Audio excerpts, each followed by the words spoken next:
Hello everyone, once again welcome to MSJ in the garden with MSJ Garden Design.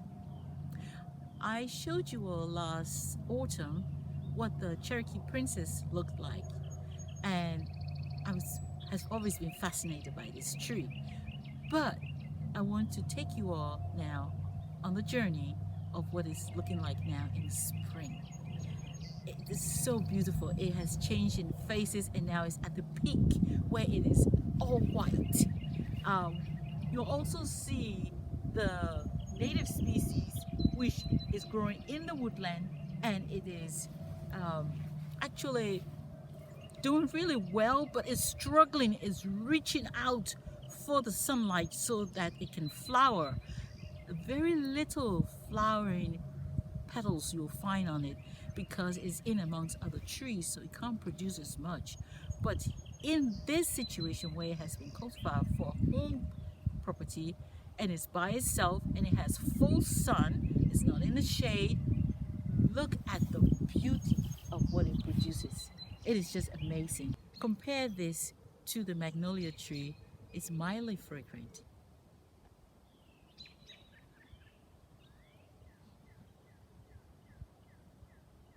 This tree gives you personality. So in your garden, you want to find a space that you will be able to enjoy it, looking at it. Maybe a view you can see from your front door or from your living room area or from your back porch or somewhere where you sit all the time and you want to have enjoyment. And this is the tree you want to put there where your eye will be looking at it with pleasure. I absolutely love this tree because it is in a place where I situated it. Every time I go past, it just gives me happiness. And I would encourage you to get the Cherokee Princess to enjoy it for yourself.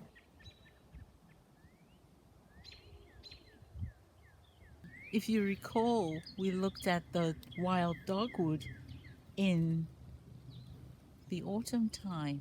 Now we're looking at it in the early spring and to see how beautiful it looks. In the wild, it's a different look, but it's absolutely gorgeous. They're the same.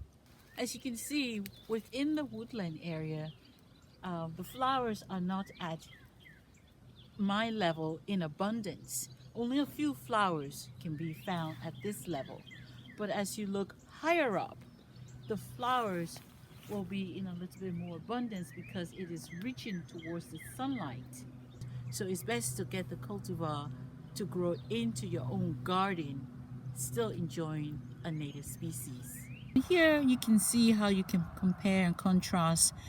This particular leaf structure is from the woodlands, and this one is in the garden. They are very similar, but they're a little bit different because this one here has more of a flattish form, and this one is still sort of beginning to open up, and you can't see it clearly, but there's fine hairs that's on this here as well, where it's more smoother in this woodland one. And because it's in the sun, you can see it has this lovely shining glow on it, and it is, you find these tiny little hairs on it as well.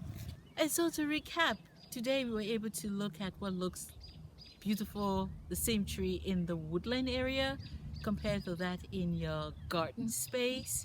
You will not regret putting it into your garden. I just want to say thank you once again for joining MSJ in the garden. As always, the garden is my happy place.